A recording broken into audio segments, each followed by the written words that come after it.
Hello everyone, नमस्कार आप सभी को। और आप देख रहे हो आपका अपना YouTube channel mission mathematics. Function में आप बेसिक आप कर चुके हो, ठीक है।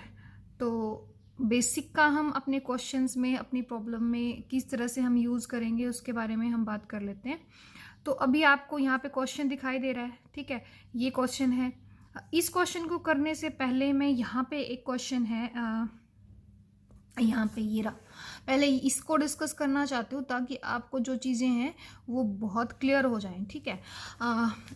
वो क्वेश्चन भी करेंगे, पहले ये क्वेश्चन देख लेते हैं। मैं ये क्वेश्चन आर डी शर्मा से करा रही हूँ, आपके पास होगी तो आप उसमें से बड़े आराम से देख सकते हो। हम जो बुक में दिया हुआ है उसके अलावा भी हम एक अपना अलग व्यू भी मेंटेन करने की कोशिश करेंगे, बनाने की कोशिश करेंगे। क्या कह रहा है कि इमेज ऑफ द इंटरवल, ये इंटरवल दे दिया -1 से लेके 3 अंडर द मैपिंग। मैपिंग जो है एफ डिफाइन कर दी आर से आर तक, और फंक्शन क्या दे दी उसने, ये दे दी, ठीक है। अब वो ये कह रहा है, पहले सबसे पहली बात होती है क्या हमें क्वेश्चन समझ आया है। सबसे पहला जो क्वेश्चन उठता है वो यही उठता है कि सामने वाला जो हमसे पूछ रहा है क्या वो हमें समझ आया है या नहीं आया, ठीक है। तो अब यहाँ पे क्वेश्चन तो मुझे लगता है कि आपको बिल्कुल क्लियर हो गया होगा कि वो क्या पूछने की कोशिश कर रहे हैं। अब उसने ये बोला है फंक्शन जो है वो रियल लाइन से रियल लाइन पे डिफाइन है, बट आपसे जो पूछ रहा है, आपसे ये पूछ रहा है कि रियल लाइन का ही एक सबसेट हो गया -1 से 3। इस इंटरवल पे अगर मैं फंक्शन डिफाइन करूं तो वो जो जहां तक उसको लेके जाएगी वो कहां तक लेके जाएगी, ठीक है। ये आपसे पूछ रहा है। ये नीचे भी आपको ऑप्शन से भी पता चल रहा होगा कि इसका ये पूछ रहा है कि रियल से रियल तक तो डिफाइन किया हुआ है, लेकिन अगर मैं इसको में से एक इंटरवल निकाल लूं और यहाँ मुझे ये बताना है कि यहाँ पे क्या आएगा, ठीक है। तो अब मेरे पास जो फंक्शन है वो क्या है। ऐसे क्वेश्चंस में सबसे ज़रूरी होता है कि आप ये चेक कर लो क्या फंक्शन इंक्रीजिंग या डिक्रीजिंग तो नहीं है, इंक्रीजिंग है या डिक्रीजिंग। इस तरह के क्वेश्चन में आपको हमेशा ये सोचना है कि फंक्शन क्या इंक्रीजिंग या डिक्रीजिंग कुछ है। तो अब अगर आप इसका इंक्रीजिंग या डिक्रीजिंग चेक करना चाहते हो तो आपको पता ही है इसमें आपको क्या करना है। इंक्रीजिंग या डिक्रीजिंग चेक करने का एक तो ये तरीका होता है, ठीक है। और आपका यहाँ से जो है आपका 12 बाहर आ जाएगा, x -1 आ जाएगा और x +1 आ जाएगा, ठीक है। अब यहाँ पे आपको मैंने इनइक्वालिटी, आपने मेरी क्लास अगर देखी है तो आपको ये पता है यहाँ पे कि यहाँ पे 1 है, यहाँ पे -1 है, क्योंकि इसके दो मेरे पास फैक्टर आ रहे हैं, ठीक है। प्लस से शुरू करते हो, फिर माइनस होता है, फिर प्लस होता है। और अगर मेरे पास f'(x), क्योंकि ये किसके फैक्टर है, f'(x) के, f'(x) इस इंटरवल में क्या है, पॉजिटिव है, ठीक है। यहाँ पे क्या है, पॉजिटिव है, यहाँ पे क्या है, नेगेटिव है, यहाँ पे क्या है, पॉजिटिव है। तो इसका मतलब फंक्शन जो है इस इंटरवल पर, इस इतने हिस्से पर क्या है आपकी, इंक्रीजिंग है। क्या है, इंक्रीजिंग है, क्योंकि यहाँ >0 रहेगा। इस इंटरवल पर क्या रहेगी आपकी, डिक्रीजिंग रहेगी। क्या रहेगी, डिक्रीजिंग रहेगी। इस इंटरवल पर फिर से क्या आ जाएगी आपकी, इंक्रीजिंग आ जाएगी। ये चीज आपको समझ आ गई होगी, ठीक है। तो अब इसका मतलब यहाँ पे आपका जो इंटरवल है, आपके पास जो गिवन है वो -1 से, उधर तो हमें जाना ही नहीं।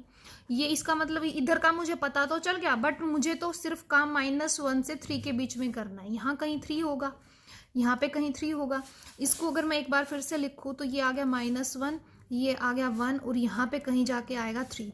तो मेरा इंटरवल इतने पे मुझे काम करना है। यहाँ पे जो है नेगेटिव आया था f'(x) अगर यहाँ नेगेटिव है तो इसका मतलब यहाँ क्या है, फंक्शन जो है वो डिक्रीजिंग है। क्या है, डिक्रीजिंग है। और यहाँ पे क्या है, इंक्रीजिंग है। एक मिनट, इंक्रीजिंग है, ठीक है। तो इसका मतलब यहाँ पे अगर डिक्रीज हो रही है फंक्शन, तो जैसे जैसे डिक्रीज होने का मतलब क्या है कि जैसे जैसे मैं राइट की तरफ से वैल्यू उठाऊंगा, बड़ी वैल्यू उठाऊंगी, फंक्शन की वैल्यू छोटी आएगी। यानी सबसे छोटी वैल्यू जो रहेगी वो मेरी किसके ऊपर रहेगी, आपके पास -1 से लेके 1 और 3 के बीच में जो फंक्शन है, -1 से 1 इंटरवल में डिक्रीज हो रही है और 1 से 3 के बीच में इंक्रीज हो रही है। तो डिक्रीज होने का मतलब क्या है कि जैसे जैसे मैं राइट पे जाऊंगा, राइट वाली पे सबसे छोटी वैल्यू आएगी। यहाँ पे क्या आएगी, सबसे छोटी वैल्यू आएगी। अगर ये डिक्रीज हो रही है, इस पे वो इंक्रीज हो रही है, तो सबसे बड़ी वैल्यू किस पे आएगी, इसी पे आएगी। ठीक है, ये चीज आपको समझ आ गई। इस इंटरवल के अंदर बड़ी वैल्यू जो है लेफ्ट की तरफ आएगी, छोटी जो वैल्यू है वो राइट की तरफ आएगी, क्योंकि ये डिक्रीज हो रहा है। इंक्रीज होने का मतलब क्या है कि जैसे जैसे राइट की तरफ से मैं वैल्यू उठाऊंगा, मेरी जो वैल्यू है फंक्शन की वो बड़ी आती जाएगी। तो फंक्शन में f(1) निकाल लो और f(3) निकाल लो, ये सबसे छोटी रहेगी और ये सबसे बड़ी रहेगी, और पूरा इंटरवल इसी के बीच में रहेगा। और जैसे ही मैं इसके अंदर, यहाँ फंक्शन तो मेरी ये थी ना f(x), इसके अंदर जैसे ही मैं 1 रखती हूँ तो 4 में से 12 गए, कितना आ जाएगा मेरा, -8। ये सबसे छोटी वैल्यू रहेगी। और मैं 3 रख दूँ यहाँ पे, 3 रख देने से मेरा जो रहेगा 4 × 3 की 3 -12 × 3 आएगा, 3 3 9 और 27 आएगा, 27 × 4 और ये 36। ठीक है, और 4 से 28 और 4 दूनी 8 और 9 10 है ना। तो अब जो रहा ये 72 आ जाएगा। कितना आ जाएगा, 72 आ जाएगा। तो ये मेरा जो आंसर आएगा वो क्या आया, -8 से 72 इंटरवल आएगा। तो ये इसका आंसर रहेगा। उम्मीद है आपको ये समझ आया होगा। ठीक है, तो अब हम वापस चलते हैं, हमने ये कैसे किया। अगर ये आपको नहीं क्लियर हुआ तो मुझे बता देना। ठीक है, हम फिर से बात कर लेंगे इसके बारे में। अब मैं इस क्वेश्चन पे बात करना चाह रही थी कि ये वाला जो क्वेश्चन है इसको हमने कैसे किया हुआ है। तो यहाँ पे देखो आप लोग कि मेरा जो फंक्शन है cos x, यहाँ पे अगर मैं अंदर ही मल्टीप्लाई कर दूँ तो ये इस तरह से आ जाएगी फंक्शन, है ना। और जो मेरी फंक्शन डिफाइन की हुई है वो ए पे डिफाइन की हुई है, ए से रियल लाइन पे डिफाइन की हुई है। ए मेरा क्या दे दिया इसने, ए इंटरवल दे दिया मेरा π/6 से लेकर π/3 के बीच में। ये चीज़ आपको यहाँ से क्लियर हो गई होगी कि इंटरवल आपका x कहाँ से कहाँ बिलोंग कर रहा है, π/6 को शामिल करना है, क्योंकि यहाँ पे नीचे इक्वालिटी का निशान है, यानी क्लोज इंटरवल आएगा। ठीक है, क्या आएगा, क्लोज इंटरवल आएगा। अब अगर मैं इसको चेक करना चाहती हूँ कि भाई मुझे ये बताना है कि आगे जो फंक्शन जाएगी इस इंटरवल को कहाँ लेके जाएगी, ये बताना है। f(a) क्या आएगा, रेंज बता दो, कह दो, या फिर इसको f(a) का मतलब क्या हुआ, यहाँ पे रेंज ही हुई। ठीक है, एक तरह से हम जो ये निकाल रहे हैं ना, इसको हम रेंज भी कह सकते हैं। अभी पीछे वाले जो क्वेश्चन में भी हमने निकाला, एक तरह से उसने मुझे फंक्शन दे दी थी, डोमेन दे दी थी। अगर फंक्शन दे दी, डोमेन दे दी, और मैंने अभी जो निकाला पीछे वो क्या निकाली है, क्या निकाल के दिया है मैंने उसको, रेंज निकाल के दिया है एक तरह से। ठीक है, तो अभी भी हमें ये f(a) ही निकालना है, फाइंड आउट करना है कि ये आएगा, ये क्या आएगा। देखो यहाँ पे a है, यहाँ पे पूरी रियल लाइन है, रियल लाइन के अंदर ही कहीं f(a) जाएगा, रेंज जाएगी। ठीक है, तो f(a) बताना है क्या आएगा। अब यहाँ पे इंटरवल गिवन है, तो आपको फिर से वही दिमाग लगाना है कि अगर इंटरवल गिवन है और ऑप्शन में भी इंटरवल ही आता है, तो आपको ये चेक करना है कि फंक्शन इंक्रीज है कर रही है या डिक्रीज कर रही है। तो डिफरेंशिएशन ले दो, -sin x -1 -2x आएगा। अगर मैं माइनस कॉमन ले लेती हूँ तो sin x +1 +2x आएगा। अब आप एक बात बताओ, जब मैं π/6 से लेकर π/3 के बीच में वैल्यू रखती हूँ तो साइन पॉजिटिव रहेगा, ये भी पॉजिटिव रहेगा, ये वैल्यू रखने से ये भी पॉजिटिव रहेगा, बट पूरे के बाहर नेगेटिव है। तो इस इंटरवल में ये जो चीज़ है ये लेस देन क्या रही, 0, यानी फंक्शन जो है f(x) वो क्या है, डिक्रीजिंग फंक्शन है। अगर वो डिक्रीजिंग फंक्शन है तो इसका मतलब इस पे जो वैल्यू आएगी वो बड़ी आएगी और इस पे जो वैल्यू आएगी वो छोटी आएगी। राइट की तरफ छोटी आएगी डिक्रीजिंग में और लेफ्ट की तरफ बड़ी आएगी। तो इसका मतलब मेरा इंटरवल जो रहेगा वो कैसे आएगा, जो f(a) जो आएगा वो कैसे आएगा, वो भी एक इंटरवल आएगा। और π/6 पे मैं रखूंगी वो बड़ी वैल्यू आएगी, है ना, वो बड़ी आएगी। और π/3 पे जो आएगी वो मेरी छोटी वैल्यू आएगी। और ये आप रख सकते हो, कोस में आप रखो cos π/6। ठीक है, cos π/6 और π/6 का स्क्वायर करोगे तो ये 36 इस तरह से आ जाएगा।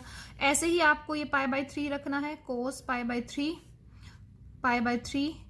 π/9 आ जाएगा। ठीक है, और π/6 का मतलब क्या होता है, 30, और cos 30 कितना होता है आपको पता है, कितना होता है, √3/2। कितना होता है, √3/2। ठीक है, हाँ, √3/2 -π/6 -π²/36, ये तो यहाँ से आ गई वैल्यू। और इसकी जो वैल्यू आएगी वो कितनी आएगी, cos π/3 की जगह कितना आ जाएगा, 1/2 आ जाएगा। तो अब ये छोटी है ये बड़ी है, यानी ये छोटी है ये बड़ी है, यानी इंटरवल जो शुरू हुआ आपका वो इससे शुरू होगा छोटी से, और कहाँ पे जाएगा, हमेशा छोटे से बड़ा जाता है। ठीक है, तो ये चीज जो आएगी वो आपकी इस तरह से आएगी। ये पहला स्टेप आएगा, और दूसरा फिर आपका ऑप्शन में भी आपको गिवन है, दूसरा जो रहेगा आपका ये आप लिख दोगे। ठीक है, ये इंटरवल आएगा आपका। और ऑप्शन में फिर आप देख सकते हो कि कौन सा ऑप्शन रहेगा आपका, C option is the right option रहेगा, जिसको इसने थोड़ा सा मॉडिफाई करके अच्छे ढंग से लिखा हुआ है। मैंने वहां पे π/6 को जो है कॉमन नहीं लिया था, इसने कॉमन लिया हुआ है, तो वो तो आप ऑप्शन से पता कर लोगे। नेक्स्ट क्वेश्चन भी इसमें एक और गिवन है, क्वेश्चन नंबर 3। क्या कह रहा है कि इसने इस तरह से फंक्शन को डिफाइन किया हुआ है, और ये पूछ रहा है कि इसकी वैल्यू क्या रहेगी। तो ये तो सिंपल है कि आप f(x) की वैल्यू यहाँ रख दो, f(y) की वैल्यू यहाँ रख दो। f(x) की जगह क्या रखोगे, आप यही वैल्यू रखोगे, ये आपने रख दी, f(y) की जगह रखोगे आप यही रखोगे। 1/2 f(x/y) का मतलब हुआ यहाँ पे x/y रख दोगे।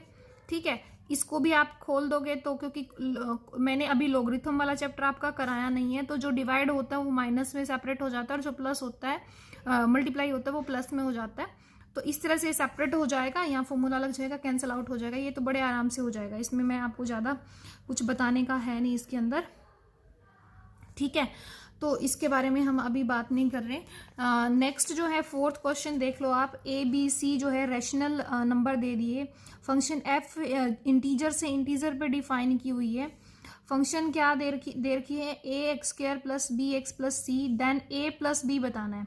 अभी देखो आपको पता है ये क्वाड्रेटिक है, और क्वाड्रेटिक आते ही आपके दिमाग में ये आता है कि इसका डायग्राम ऐसे जाएगा, लेकिन वो तब जाएगा जब फंक्शन आपकी रियल लाइन से रियल लाइन पर डिफाइन हो, जब फंक्शन रियल लाइन से रियल लाइन के ऊपर डिफाइन हो। अब इसके अंदर जो है आपकी फंक्शन जो है वो इंटीजर से इंटीजर जा रही है, समझ गए आप, यानी आप 1 रख सकते हो, 2 रख सकते हो, 3 रख सकते हो, इसके बीच की वैल्यू नहीं रख सकते। तो ग्राफ भी आपका बीच से नहीं आएगा, ग्राफ भी जो आएगा वो आपका 0 रखने से 0 ही आ जाएगा। देखते हैं कितना आएगा, 0 रखने से c आएगा। ठीक है, तो यहाँ पे क्योंकि आपका जो है ax² bx + c ये गिवन है, x को जैसे ही आप 0 रखोगे तो y कितना आ जाएगा, c आ जाएगा। आप c पता नहीं कहाँ पे है। ठीक है, तो ऐसे ही आप जब x को 1 रखोगे तो a + b + c आ जाएगा। मतलब आपका ग्राफ कवर नहीं हो पाएगा, यहाँ बीच वाले पॉइंट नहीं होंगे, मतलब बस ग्राफ पॉइंटों में ऐसे दूर दूर पॉइंट पड़े हैं, और उनको मिलाना नहीं है आपको, उनको क्या नहीं करना उनको आपको मिलाना नहीं है। ठीक है, ये चीज आपको समझ आ गई होगी। ये 0 रखने से 0 नहीं आ रहा, c आ रहा है। ठीक है, 0 रखने से 0 तब आता जब वो आपका सीधा y = x² होता तो। ठीक है, अब ये ग्राफ हो सकता है अगर c 0 हुआ यहाँ पे तो y = 0 आ जाएगा। ये चीज आपको क्लियर है, अगर नहीं है तो मुझे डेफिनेटली आप बताना। ठीक है, मैं आपको फिर से बात करेंगे तो क्लियर हो जाएगा। अभी हम आपको जो यहाँ पे बताना है वो ये बताना है कि अगर मैं a + b की जो वैल्यू होगी वो मुझे बतानी है कि वो मेरी क्या आएगी। ठीक है, a + b की वैल्यू मुझे फाइंड आउट करनी है कि a + b जो है वो क्या आएगा। तो ऐसे क्वेश्चन में आप ग्राफ की तरफ ना उलझें। ठीक है, एक तो ऑप्शन देखें कि ऑप्शन में क्या है। a जो है नेगेटिव इंटीजर है, n इंटीजर है, नॉन नेगेटिव इंटीजर है, यानी ये जो सम आएगा आपको सिर्फ ये बताना है इसका नेचर क्या होगा, इंटीजर होगा, ठीक है, या फिर नेगेटिव इंटीजर होगा, या फिर नॉन इंटीजर रैशनल नंबर आएगा, क्या आएगा, खाली आपको ये बताना है। ठीक है, तो अब उसने क्या कहा है कि भाई f में इसमें 0 रख दो, जैसे ही 0 रखोगे ये 0 हो जाएगा, ये 0 हो जाएगा, f0 जो है वो c आएगा, है ना। और f(1) रखोगे तो a + b + c जो है वो f(1) के इक्वल आ जाएगा। ठीक है, तो अब उसने ये कहा है कि फंक्शन जो है एक्स वो इंटीजर से इंटीजर पे जा रही है, यानी जैसे ही इंटीजर 0 रखा मैंने तो फंक्शन ने मुझे c दे दिया, जैसे ही मैंने इंटीजर 1 रखा तो फंक्शन ने मुझे a प्लस बी प्लस सी दे दिया। तो अब ये जो आया है आंसर, ये भी तो एक इंटीजर ही आया, क्योंकि इधर भी इंटीजर ही है, इधर भी इंटीजर ही है। जब मैंने 0 उठाया तो वहां जो आया वो c आया, वो क्या आया आपका इंटीजर आया, ठीक है। फिर मैंने क्या उठाया, फिर मैंने उठाया 1 उठाया, वो क्या आ गया a प्लस बी प्लस सी आ गया, तो वो भी क्या आया इंटीजर ही आया है, ठीक है, वो भी क्या आया है इंटीजर ही आया है, ठीक है। तो अब मुझे ये बताओ, अगर मैं इंटीजर में से f(1) में से f(0) को घटा दूं तो क्या आएगा मेरा a plus B plus C minus C, यानी a प्लस बी आ गया। और a प्लस बी के नेचर को अगर मुझे डिस्कस करना है तो मुझे इसको डिस्कस करना पड़ेगा कि f(1) माइनस f(0) का नेचर क्या रहेगा। ये इंटीजर है, ये भी इंटीजर है, क्योंकि ये f(1) आया हुआ है, f(1) आया हुआ है, और ये ये f(1) आया हुआ है और ये f(0) आया हुआ है। तो जब मैं इंटीजर में से इंटीजर को माइनस करूंगी तो आंसर क्या आएगा मेरा, आंसर भी मेरा जो रहेगा वो क्या रहेगा इंटीजर ही रहेगा। तो इसका जो है राइट ऑप्शन क्या रहेगा, B is the right option रहेगा कि a प्लस बी जो आएगा वो भी क्या आएगा एक इंटीजर ही आएगा, ठीक है। उम्मीद है ये आपको क्लियर हुआ होगा। नेक्स्ट चलते हैं नेक्स्ट क्वेश्चन की तरफ। नेक्स्ट क्वेश्चन आपके पास क्या गिवन है, नेक्स्ट 6 क्वेश्चन हम डिस्कस कर चुके हैं। हाँ, 6 क्वेश्चन में 5th क्वेश्चन भी एक गिवन है, आप इसको डिस्कस कर सकते हो कि आपको ये बताना है a इंटीजर आएगा, b जो है वो क्या रहेगा, रैशनल में से इंटीजर को घटा दूं वो हो सकता है, या फिर a और b दोनों ही इंटीजर हो सकते हैं। तो इसको अब मैं आपके ऊपर सौंप रही हूँ कि आप इसके बारे में क्या सोचते हो, क्योंकि ऐसा ही अब पिछले हमने जो क्वेश्चन किया है, तो अब इसके बारे में आप खुद सोच के बताना कि आपका जो आंसर रहेगा वो क्या आंसर रह सकता है, ठीक है। तो आगे चलते हैं, आगे आपके पास क्या गिवन है, एक और भी क्वेश्चन यहाँ पे गिवन है, उसको भी देख लेते हैं वो क्या क्वेश्चन गिवन है। क्वेश्चन नंबर 9 क्या कह रहा है यहाँ पे कि देखो आपके पास फंक्शन f(x) दे रखी है, एक g(x) दे रखी है, और आपको ये बताना है कि किस इंटरवल पर दोनों फंक्शन जो है इक्वल होंगी, are equal then x lie in the interval.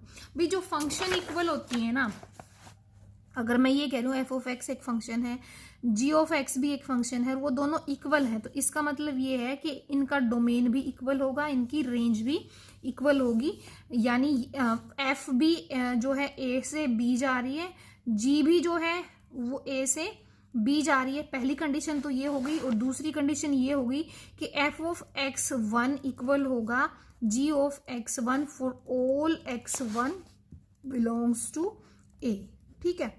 आपको समझ आ गया, मतलब यहां से जो एलिमेंट उठाया फंक्शन f उसको जहां आगे लेके गई, g भी उसको वहीं लेके जाएगी, g भी वहीं पे उसको लेके जाएगी, ठीक है। तो ये जो है आपके पास इक्वल फंक्शन होने का क्राइटेरिया होता है। अब यहाँ पे हम बात कर रहे हैं, वही फिर से प्रॉब्लम आ रही है कि हमने लॉगरिथम वाला अभी नहीं किया, हालांकि करना चाहिए था, अभी हम करेंगे। तो ये बेसिक क्लास में आता है। तो लॉगरिथम के अंदर कोई फंक्शन डिफाइन तब होती है, लॉगरिथम की पहली कंडीशन ये होती है कि लॉगरिथम की यहाँ बेस होता है, चाहे वो ई दे रखा हो चाहे वो ना दे रखा हो, तो आप ई मान के चलते हो, ठीक है। और यहाँ पे जो वैल्यू होती है वो हमेशा क्या होती है, मान लो यहाँ x है, तो x हमेशा क्या होना चाहिए, ग्रेटर देन 0 होना चाहिए। क्या होना चाहिए, हमेशा ही क्या होना चाहिए, ग्रेटर देन 0 होना चाहिए, ठीक है। ये आपको क्लियर हो गया। अच्छा, तो अब हम और क्या बात कर रहे थे यहाँ पे कि आपके पास log x-1 गिवन है और माइनस log x-2 गिवन है। एक तो फंक्शन ये दे दी उसने f(x), और g(x) जो दे दी उसने वो दे दी log of x-1 x-2। अब आपको ये तो पता है लॉगरिथम एक प्रॉपर्टी होती है कि जो डिवाइड होती है वो माइनस में ऐसे सेपरेट हो जाती है, बट जैसे ही फंक्शन को डिफाइन करने की और उसकी डोमेन की, कोडोमेन की और रेंज की जो बात आती है, तब हम एकदम से इसको इसके इक्वल नहीं रखते कि भाई हाँ ये इसके इक्वल हर जगह पे है, नहीं, ऐसा नहीं है, ठीक है। क्यों, क्योंकि देखो ये जो फंक्शन है ये डिफाइन कहाँ होगी, x-1 ग्रेटर देन 0 होगा तब होगी। दूसरा x-1 x माइनस 2 जो है वो भी ग्रेटर देन 0 होगा तब होगी। ठीक है, तो अब यहाँ के लिए एक मिनट, यहाँ के लिए मेरा x जो है ग्रेटर देन 1 होना जरूरी है, x जो है ग्रेटर देन 2 होना जरूरी है। तो यहाँ पे एक ने कहा कि भाई 1 से बड़ा होना चाहिए, दूसरे ने कहा कि भाई 2 से बड़ा होना चाहिए, तो दोनों इस इंटरवल पे राजी है ना। तो जहां पे दोनों राजी होते हैं उसको हम लेते हैं, यानी x मेरा जो है वो 2 से इन्फिनिटी तक होना चाहिए। कहाँ से कहाँ तक होना चाहिए? 2 से इन्फिनिटी तक होना चाहिए। ठीक है, हो गया क्लियर आपको यहाँ से। और इसके अंदर क्या कह रहा है कि x minus 1 x minus 2 greater than 0 होना चाहिए। और इसका मतलब ये होता है कि जैसे ही मैं नंबर लाइन पे 1 और 2 डालती हूँ, जैसे जब भी आपके पास इस तरह की इनक्वालिटी आती है, मैंने आपको सिखाया है प्लस माइनस प्लस आएगा, यहाँ पे जो है आपका पॉजिटिव रहेगा, यहाँ नेगेटिव रहेगा और यहाँ पे फिर से पॉजिटिव रहेगा, और आपका पॉजिटिव आना चाहिए। और ये आपको शामिल नहीं करना है क्योंकि 0 के इक्वल नहीं लेना। ठीक है, तो ये आपको शामिल नहीं करना है। तो इसका मतलब इंटरवल जो रहेगा 2 से इन्फिनिटी यूनियन 1 से माइनस इन्फिनिटी से 1, ये इंटरवल रहेगा। और वो किस पे डिफाइन है? वो 2 और इन्फिनिटी पे। तो अब ये दोनों फंक्शन कौन से इंटरवल पे राजी है? ये तो 2 से इन्फिनिटी पे राजी है, ये 2 से इन्फिनिटी पे भी राजी है और 1 से माइनस इन्फिनिटी पे भी राजी है। तो दोनों का जो कंबाइन अगर मैं करूं तो दोनों जो इक्वल कहाँ रहेंगी? 2 से इन्फिनिटी पर। तो इसका जो राइट ऑप्शन रहेगा वो सी इज द राइट ऑप्शन रहने वाला है। अब आपको यहाँ पे क्लोज इंटरवल और ओपन इंटरवल का भी ध्यान रखना है, क्योंकि इक्वल टू 0 नहीं था, ग्रेटर देन 0 था। इक्वल टू 0 नहीं था, ग्रेटर देन 0 था। यहाँ पे भी ग्रेटर देन 0 था और यहाँ पे भी ग्रेटर देन 0 था। तो हमने इसको 2 को शामिल ही नहीं करना, इस वजह से ओपन इंटरवल रहेगा, क्लोज इंटरवल नहीं रहेगा। ये हो गया आपको क्लियर? यहाँ से भी आपको कई चीजें पता चली होंगी।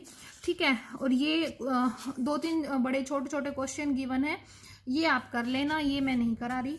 ठीक है, हाँ, यहाँ पे ये क्वेश्चन हम करते हैं। क्वेश्चन नंबर 2 की तरफ चलते हैं। आपको बताना है कि इनमें से कौन सी फंक्शन है जो 1-1 है। अब क्या आप शक्ल देखते ही बता सकते हो कि ये 1-1 है या नहीं है? अब देखो, मेरी बात देखो, मैंने आपको ग्राफ बनाना सिखाया है। जब जैसे ही आपके पास क्वाड्रेटिक इक्वेशन आई, आपका जो ग्राफ रहेगा वो ऐसे रहेगा।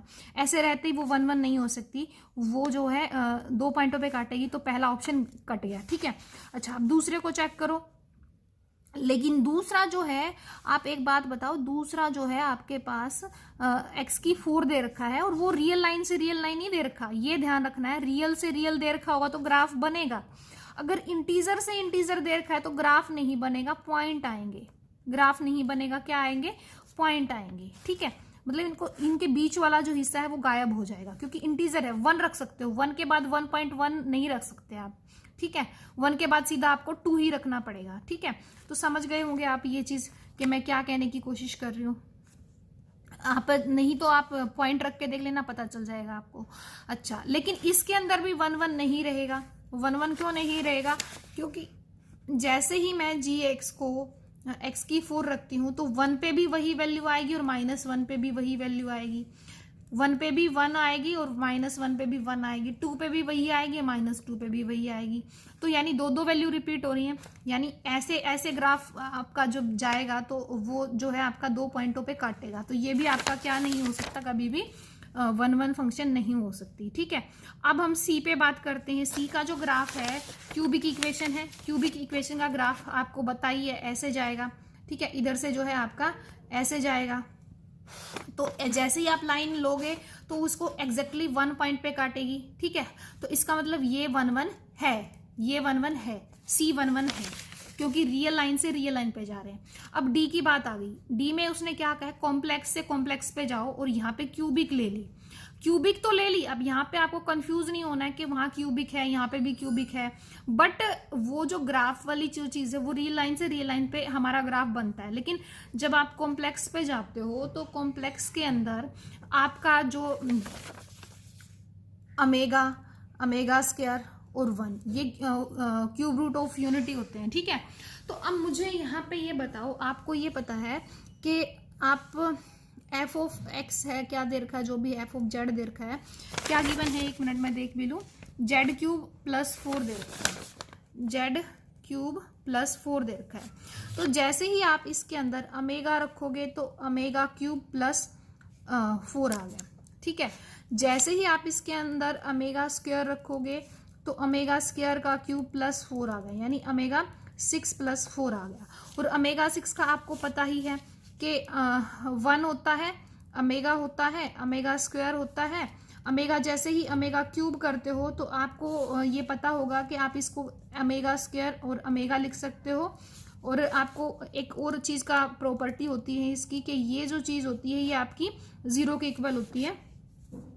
तो यहाँ से आप क्या करते हो, यहाँ इस ओमेगा की जगह पे आप क्या लिख सकते हो, ओमेगा स्क्वायर 1, इसको उठा के उधर ले जाओ, इसको भी उठा के उधर ले जाओ, ठीक है। तो -1 और माइनस ओमेगा स्क्वायर आप लिख सकते हो इसको, या फिर ओमेगा स्क्वायर की जगह पे लिख लो, 1 मिनट, ओमेगा स्क्वायर की जगह पे लिख लो। ओमेगा स्क्वायर की जगह पे आप क्या लिख सकते हो, यहाँ पे -1 और माइनस ओमेगा लिख सकते हो। और ये वाला ओमेगा एज इट इज ये पड़ा है, ठीक है। तो इसको अंदर मल्टीप्लाई करोगे तो ओमेगा और ओमेगा स्क्वायर आएगा, और माइनस ओमेगा और ओमेगा स्क्वायर तो किसकी वैल्यू होती है, 1 की वैल्यू होती है, तो 1 आता है। ऐसे ही जिसका मैं आपको बस इतना सिखाने की कोशिश कर रही हूँ कि ओमेगा क्यूब वापस 1 आ जाता है, ओमेगा की 4 वापस ओमेगा आ जाता है, ओमेगा की 5 ओमेगा का स्क्वायर आ जाता है, और ओमेगा की 6 वापस से क्या कितना आ जाता है, 1 आ जाता है, ठीक है। तो यानी कहीं ना कहीं जो चीज़ें हैं वो रिपीट होंगी, कहीं ना कहीं चीज़ें जो हैं रिपीट होंगी, ठीक है। तो जो वैल्यू आपकी omega 6 F of omega square रखने से जो ओमेगा 6 प्लस 4 आ रहा है, ठीक है, और ओमेगा 6 की जगह आप क्या रख सकते हो, 1 प्लस 4 यानी 5। और आपने जब एफ ऑफ ओमेगा रखा तो ओमेगा क्यूब आया +4, और ओमेगा क्यूब भी कितना होता है, 1 होता है, तो वो भी कितना आ गया, 5 आ गया। यानी जो है वैल्यू आपकी 1 नहीं है, कैसी है फंक्शन आपकी मैनी 1 है, ठीक है। तो ये जो चीज़ है आपको ये याद रखना है कि आपका जो रेंज और डोमेन जो है वो क्या गिवन है। तो इसका जो राइट ऑप्शन है वो सी रहेगा, डी आपको उलझाने के लिए दिया हुआ है, ठीक है।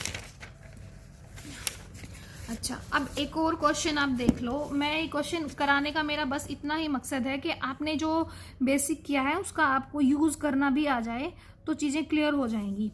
अब इसने क्या कहा है कि इसमें से which of the following function is 1 1, कौन सी जो फंक्शन है वो 1 1 है। आपने यहाँ पे देखा कि ये जो मॉडुलस है, मॉडुलस वाला अगर आपने मेरी क्लास देखी है तो मॉडुलस का आपको पता है ग्राफ जो है एफ ऑफ एक्स, अगर आपको मोड ऑफ एक्स गिवन है तो ग्राफ जो है आपका ऐसे जाता है ना। और अगर आपके पास मोड ऑफ एक्स -1 है तो आप 1 पे बैठ जाओ, आप 1 पे बैठ जाओ, यहाँ 0 है यहाँ बैठ जाओ, तो ग्राफ आपका ऐसे जाएगा, ठीक है। हो गया आपको ये क्लियर। तो ये 1 1 कभी भी नहीं हो सकता, मैनी 1 रहेगा, क्योंकि जैसे ही आप हॉरिजॉन्टल लाइन लोगे तो आपका वो है एक से ज़्यादा पॉइंटों पे काट रहा है, तो वो 1 1 नहीं है, ठीक है। पहला यानी 1 1 नहीं हो सकता। फिर उसने जी दे दिया -π/2 से π/2 के बीच में है, और फंक्शन क्या दे दी उसने, मोड ऑफ साइन एक्स दे दी, ठीक है। इंटरवल उसने क्या दिया, इंटरवल उसने ये दिया आपका, इंटरवल उसने दिया आपकी जो साइन की फंक्शन की वैल्यू होती है ये 0 होता है, यहाँ पे पाई होता है यहाँ पे, और यहाँ पे π/2 होता है, π/2 पे 1 होता है। और ऐसे ही फिर ये नीचे जाता है, यहाँ पे कहीं पे आपका -π आएगा, और यहाँ पे जो है माइनस का π/2 आएगा, ठीक है। तो अब आपका जो ग्राफ है, आपका ग्राफ अगर मैं इसको थोड़ा सा बड़ा बनाऊं तो ग्राफ आपका बना ऐसे और ऐसे, ठीक है। तो यहाँ पे अब उसने क्या कहा है, उसने सीधा साइन एक्स नहीं दिया, साइन एक्स ना देके उसने मोड ऑफ साइन एक्स दिया है। और मोड ऑफ साइन एक्स का मतलब आप समझते हो कि मोड हमेशा नेगेटिव को भी क्या बना देता है, पॉजिटिव। अब यहाँ पे जो वैल्यू है वो y को नेगेटिव दिखा रही है, बट मोड की वजह से आपको क्या करना है, इस ग्राफ को, ये तो ऑलरेडी पॉजिटिव था, तो यहाँ जो नेगेटिव था, ये जो पहले पॉइंट था, आपने क्या करना है, एक्स एक्सिस पे आप मिरर मान के इसको ऊपर की तरफ भेज दो, ये ऐसे जाएगा। मोड यही करता है, मोड ने यहाँ पे भी यही काम किया था, यहाँ पे भी यही काम किया था। जब आपके पास मोड ऑफ ये x is equal to Y है या y is equal to x है, लेकिन जब y is equal to mod of x आ जाती है तो यही लाइन यहाँ से हट के कहाँ चली जाती है, यहाँ चली जाती है। समझ गए आप? जो नेगेटिव साइड में थी y नेगेटिव कहाँ है, नीचे, जो वो नीचे से कहाँ जाना है, उसको ऊपर जाना है। मोड़ लगते ही उस y की वैल्यू जो है पॉजिटिव जानी है, तो यानी जो x एक्सिस है, x एक्सिस पे मिरर मानोगे वो ऊपर की तरफ ले जाओगे, तो आपका जो है फिगर आपकी ऐसे आएगी। अब इसको आप देखो, क्या ये 1 1 है? नहीं, ये तो क्या आ रही है आपकी, मैनी 1 आ रही है। बट यही फंक्शन देखो, यही फंक्शन अगर मेरी मोड ना होता साइन एक्स तो ग्राफ ये होता, और इसमें आप देख रहे हो कि ये कैसी होती है आपकी 1 1 होती, -π/2 से π/2 के बीच में ये क्या होती है आपकी 1 1 होती, रिपीट नहीं होती। ठीक है, आपको इंटरवल देखो, अगर आपको पूरी रियल लाइन के अंदर दे देता तो आपको पता ही है कि साइन और कोस में वैल्यू रिपीट होती है। ठीक है, बट जो इंटरवल उसने दिया कितना, इतना ही इंटरवल दिया, तो इस इतने में तो रिपीट नहीं हुई ना, इतने में रिपीट नहीं हुई। लेकिन उसने क्या कर दिया, साइन एक्स ना दे के मोड ऑफ साइन एक्स दे दिया, तो वो पलट के ऊपर चला गया। अब जो है 2 पॉइंटों पे काटेंगे, ठीक है, तो आपका जो है 1 1 होने से अभी भी मोड की वजह से वो 1 1 नहीं बना। ये हो गया क्लियर? अच्छा, बी पे हो गया, ए हो गया, बी ने भी कैंसिल आउट कर दिया कि बी नहीं है 1 1, ए भी नहीं है 1 1। अब बात करते हैं सी की। सी उसने क्या दिया है, साइन एक्स सिंपली दिया है, ये तो मैं बात कर ही चुकी हूँ, तो इस पे तो हम बात कर ही चुके हैं कि ये ग्राफ बनेगा और ये 1 1 होगा, यानी सी इज द राइट ऑप्शन रहेगा। डी की बात करते हैं। डी पूरी रियल लाइन से रियल लाइन है, क्वाड्रेटिक इक्वेशन है, तो आपका पैराबोला बनेगा और वो 2 पॉइंटों पे काटेगा, वो भी 1 1 नहीं है, तो सी इज द राइट ऑप्शन रहेगा। तो इस तरह से हमने ग्राफ की हेल्प से बता दिया कि ये 1 1 है या नहीं है। ठीक है, अब हाँ, अब यहाँ पे बात कर लेते हैं। ठीक है, अब यहाँ पे जब हम बात कर रहे हैं, यहाँ पे भी आपको यही बताना है कि कौन सी फंक्शन है जो 1 1 नहीं है। यहाँ पे हमें ये बताना है कि इनमें से कौन सा ऑप्शन है जो 1 1 नहीं है। ठीक है, और यहाँ पे आप लोगों से बात करने का, आप लोगों से क्वेश्चन डिस्कस करने का मेरा बस इतना ही मकसद है कि आपको ये पता चल जाए कि आपको इनको यूज़ कैसे करना है, इस्तेमाल कैसे करना है। ठीक है, क्योंकि आपने बेसिक तो सीख लिया, अब उसका इस्तेमाल भी आपको करना आना चाहिए।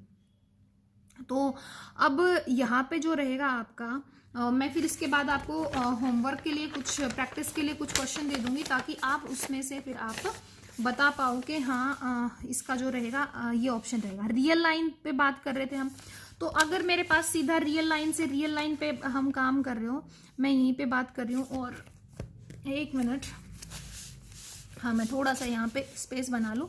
क्वेश्चन मेरे पास ये गिवन है, ठीक है, और आपको यहाँ पे दिखाई दे रहा होगा। 1 मिनट, अंधेरा तो नहीं है ना?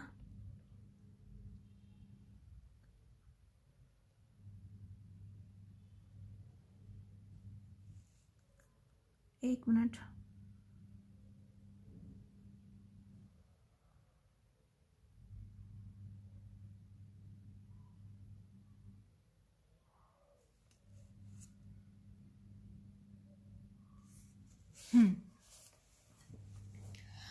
तो यहाँ पे फंक्शन जो दे दी, वो दे दी x² + 2x, ये दे दी मुझे फंक्शन, और इसका मुझे पता है ग्राफ आपका कैसे बनेगा। अगर मैं यहाँ पे 1 ऐड कर दूँ, 1 माइनस कर दूँ, और इसको मैं y कह दूँ, ठीक है, तो ये मेरा आ गया x + 1 का स्क्वायर -1, और -1 को उठा के इधर ले आऊँ, ठीक है, तो x + 1 का स्क्वायर। तो ये जो मेरा ग्राफ बनेगा, मेरा जैसे 0 पे मेरा वर्टेक्स 0 0 पे होता था, अब मेरा जो वर्टेक्स रहेगा वो -1 और -1 पे रहेगा, यानी यहाँ पे 1 भी, x भी जहाँ पे -1 हो और y भी जहाँ पे -1 हो, क्योंकि इसको कैपिटल Y और इसको कैपिटल X का स्क्वायर मानोगे, तो आपको पता है ये -1 और -1 इस पॉइंट पे शिफ्ट हो जाएगा, और ये आपका जो है ग्राफ ऐसे जाएगा।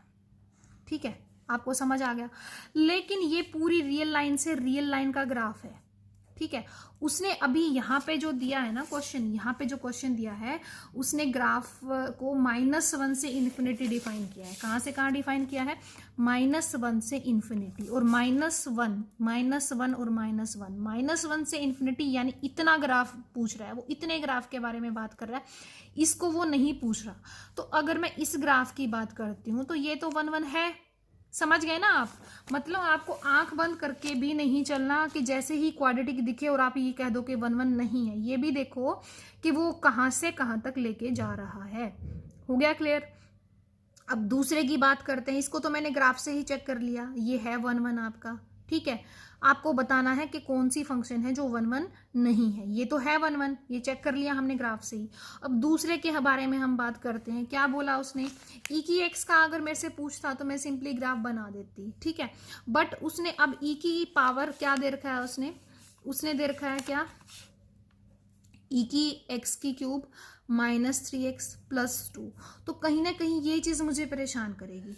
तो अब जब मेरे पास ऐसा होता है और मुझे 1 1 चेक करना होता है और मैं ग्राफ नहीं बना पाऊँ, तो मैं ये चेक कर सकती हूँ कि इंक्रीजिंग या डिक्रीजिंग तो नहीं है।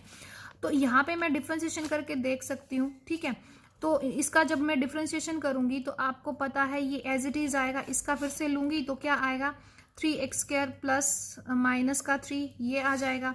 यानी ये तो हमेशा ही पॉजिटिव रहेगा, ई तो कभी नेगेटिव होता नहीं है। तो यहाँ से अगर मैं बात करूँ तो ये नेगेटिव या पॉजिटिव हो सकता है। तो मुझे इसका ये देखना है कि ये कितने, कहाँ से कहाँ तक जो है मेरा, 1 मिनट, इंटरवल जो है मैंने कहाँ से कहाँ तक लेना है? 1 से इन्फिनिटी लेना है। मैंने कहाँ से कहाँ तक लेना है? फंक्शन को मैंने कहाँ से कहाँ डिफाइन किया हुआ है? 1 से इन्फिनिटी डिफाइन किया हुआ है, ठीक है। तो अब अगर मैं यहाँ पे इसको चेक करती हूँ, ठीक है, तो 1 ये है, -1 और 1, और आपको पता है पॉजिटिव नेगेटिव पॉजिटिव। तो 1 से इन्फिनिटी पे क्या है? ये पॉजिटिव। 1 से इन्फिनिटी पे क्या है? ये पॉजिटिव। यानी f(x) > 0 है। यानी फंक्शन कैसी है? इंक्रीजिंग है। और जब इंक्रीजिंग हो या डिक्रीजिंग हो तो फंक्शन कैसी होती है? 1 1 होती है। तो इसका मतलब यहाँ पे भी जो है बी ऑप्शन भी कैसा रहेगा आपका? 1 1 रहेगा। अब सी रियल लाइन से रियल लाइन पे जा रहा है। एक्सपोनेंशियल की बजाय यहाँ पे ये भी एक्सपोनेंशियल ही होता है एक तरह से, बट यहाँ ई में नहीं है, ठीक है। 2ax x-1 गिवन है। तो आप वही डिफरेंशिएशन वाले मेथड से जा सकते हो। जैसे ही आप डिफरेंशिएशन वाले मेथड से जाओगे ये एज इट इज आएगा, और इसके बाद आप करोगे तो ये क्या आएगा? दोबारा से जब डिफरेंशिएशन करोगे, मैं सीधा डिफरेंशिएशन ही निकाल रही हूँ, ठीक है, क्योंकि ग्राफ बनाना इसके लिए थोड़ा सा हमने सोचा ही नहीं है कि ग्राफ इसका क्या आएगा।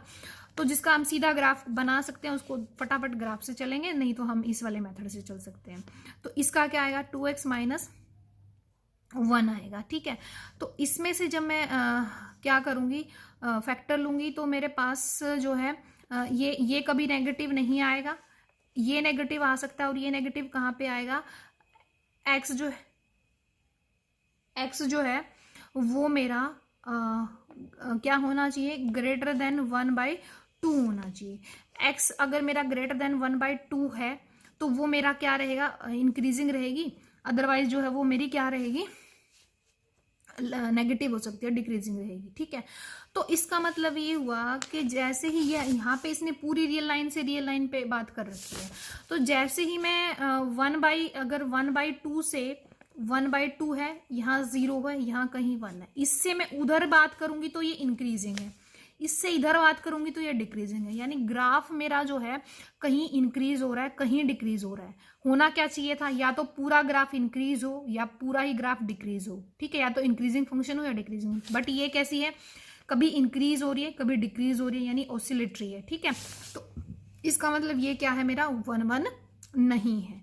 तो जो है यहाँ पे मुझे मिल गया। मुझे यही बताना था कि इनमें से कौन सा ऑप्शन है जो 1 1 नहीं है, ठीक है। अभी मैं एक्सप्लेन कर रही हूँ, मुझे टाइम लग रहा है, लेकिन जब आप एग्जाम में बैठोगे तो आपको फटाफट पता चल जाएगा, कोई ज़्यादा टाइम नहीं लगेगा। और ऐसे ही आप डी को भी चेक कर सकते हो कि डी जो है वो 1 1 रहेगी या नहीं रहेगी। ये मैं आपके ऊपर छोड़ रही हूँ। आप डी वाला जो ऑप्शन है वो आप खुद चेक कीजिए।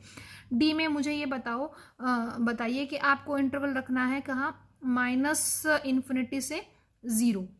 क्या रखना है? -∞ से 0। अब आपको स्क्वायर दिख रहा है, आपको ये लग रहा होगा कि x² + 1 है, तो 1 पे भी वही वैल्यू आएगी और -1 पे भी वही वैल्यू आएगी, 2 पे भी वही वैल्यू आएगी और -2 पे भी वही वैल्यू आएगी। और आपका दिमाग एकदम से ये कहेगा कि ये तो 1 1 नहीं है, यही कहेगा ना। बट आप ये देखो कि इसने इंटरवल दिया है -∞ से 0, तो यानी आप नेगेटिव ही रख सकते हो, पॉजिटिव वाले आपको रखने ही नहीं। मतलब अगर जो भी आपका ग्राफ बनेगा वो चाहे कैसे भी बने, मतलब उसका हाफ हिस्सा ही लेना है। अगर वो रिपीट भी हो रहा है तो वो दूसरा तो आपको डिस्कस ही नहीं करना, आपको हाफ पे ही बात करनी है, नेगेटिव साइड वाले पे ही बात करनी है। तो इस वजह से जो रहेगा आपका ये भी क्या रहेगा, डी ऑप्शन भी क्या रहेगा आपका 1-1 रहेगा। ठीक है, तो ये कुछ क्वेश्चन थे और उम्मीद है आपको हेल्प होगी इनसे, क्वेश्चंस को समझने में। आपको इस बात से भी का भी पता चलेगा कि कैसे आपको इनको इस्तेमाल करना है। ठीक है, और आज की क्लास इतना काफ़ी है। Thank you, have a nice time.